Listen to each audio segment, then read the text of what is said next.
As always, I just got to introduce the guys. We've got Dave from Lowdown, and of course Alan from Before the Sirens.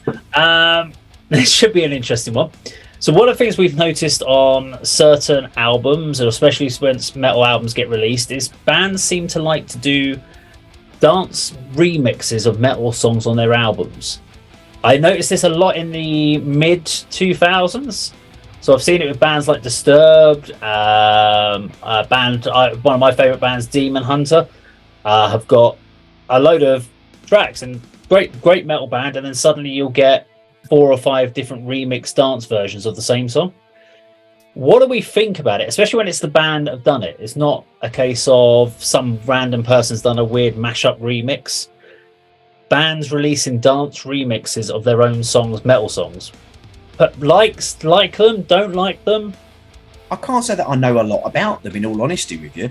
Like, I wonder if it's down to people like having a gateway drug, you know, trying to get people from another sort of like genre into this, you know, because they've heard that. Like, I know it's not the same, but it will come back round when I'm finished. Ghost, their song "Mary on a Cross." Now that blew up on Snapchat, TikTok, and then they re-released the song slowed down with more reverb, which was the trend at the time of people getting a song, slowing it down, and adding loads of reverb and like doing, I don't know, I'm not on the TikToks and Snapchats. Of like all of these making a weird face and looking sad. So Ghost were very, very good at being ahead of their time by doing that kind of stuff. Maybe that's what they were trying to do then. Do a dance remix. Yeah. And trying to get people that were listening to, you know, Ministry of Sound, Pure Silk, trying to get them in by saying, oh, well, here's a remix. It's a bit heavier than what you're listening to, but it's in the same vein. So I wonder if it's down to that. Okay. Alan, any thoughts on this? It's kind of convoluted, if I'm honest. I think I'm kind of with Dave in that you used the phrase gateway drug. So in dance, particularly with, you know, some of the sort of dance genres, some sort of subgenres of drum and bass and things like that, there is a kind of similarity in terms of pace and certainly some aggression. But I think really that, if in my opinion at least, it was certainly brought more to the fore by Pendulum, because they were essentially a rock dance band. They were a rock drum and bass band. If you've ever seen Pendulum live, they actually play live. They play guitars, bass, drum kits, the whole lot. And that was kind of epitomised when they brought out, I don't believe it might have been a Mercer actually. They brought out their album and they had a song on there featuring In Flames, and it was called The Self Versus the Self. And that was about as close as, it wasn't a remix, don't get me wrong, but it was about as close to a metal drum and bass track you've ever heard, because it was the In Flames guitarist doing the guitar parts and then this kind of drum and bass thing underneath, and they had the vocalist over the top, the In Flames vocalist. And as I say, I think the fact that certainly the Hold Your Colour album from Pendulum was kind of, there were rock, like I got into it because there were sort of rock roots to it. You could hear it. There was kind of rocky sort of metal attitude about it in certain parts, particularly with like slam and things like that. And so I think that's probably where the appetite for dance remixes came from, because you can take that aggression through into a different genre very quickly simply by taking the stems, putting a dance drum beat underneath with a few synthesizers, and you make the same song with the same sort of attitude sound completely different. Would I do it? We looked at it once. Somebody asked us if we wanted to have a look at doing a dance remix for one of our songs, Control, ages ago. Never really came out in the end. It didn't come out, in fact, but I liked it, but it was a different vibe. It was a bit more mellow than we were doing. But if you can maintain the sort of ethos of a of that kind of the aggressive metal that you're trying to encapsulate in the dance remix, then fine.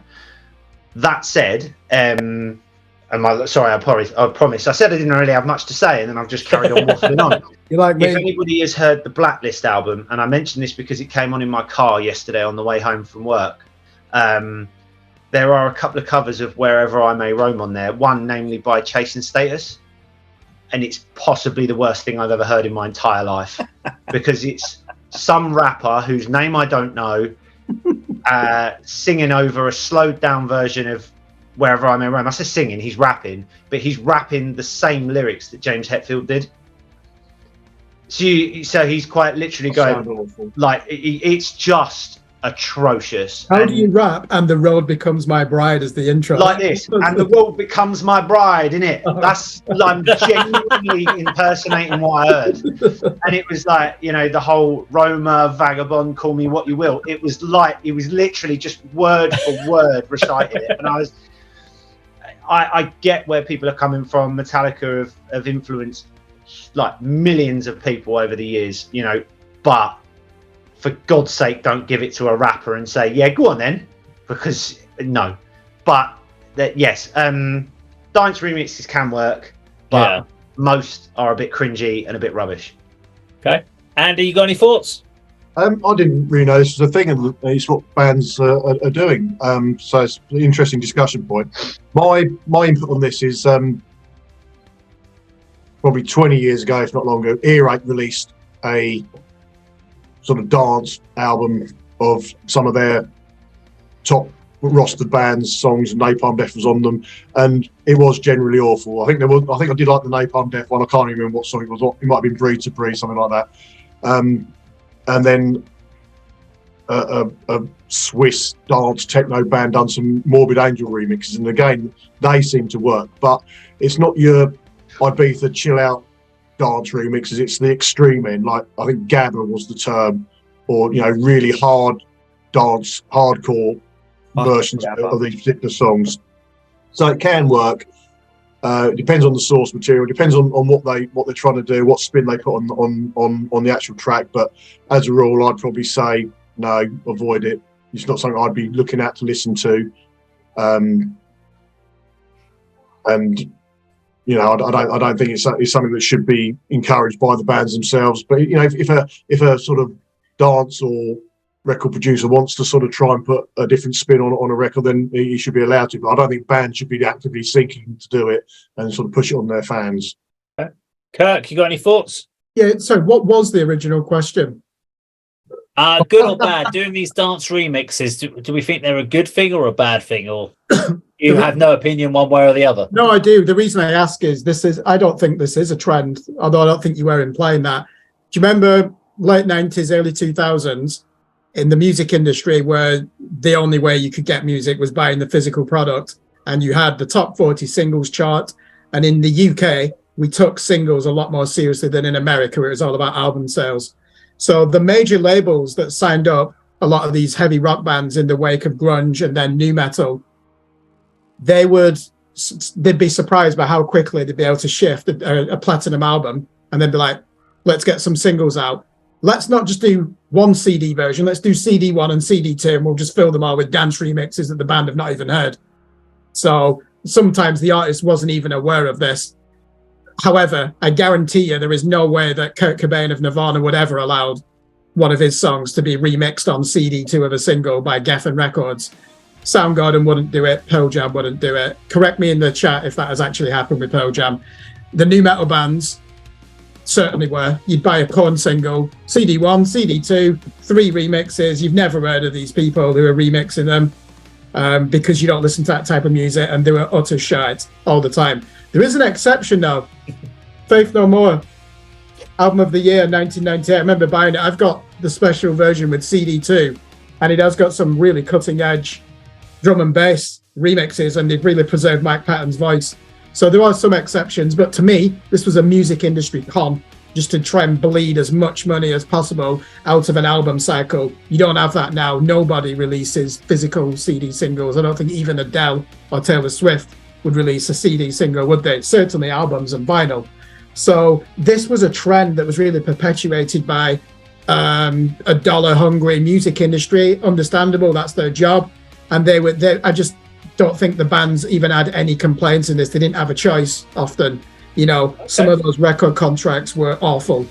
And you look at it, there's bands who are getting millions of streams on Spotify, but because they signed a shit record contract in the 90s, even though you think on paper that they had a double platinum album, they hardly saw any of that money. And they're still paying back the recuperables in their contract now on Spotify streams that have got 50 million songs, and they're still not making any money out of it. So the trend, it was a trend, wasn't it? Because of the music industry and the rush to try and make as much money as possible, which is their job. I don't really see it much now, Dave, but I don't know enough about the TikTok trends, the micro trends that are happening there. So I can't really give an opinion on that. But hey, if you're an artist, experiment with anything you want.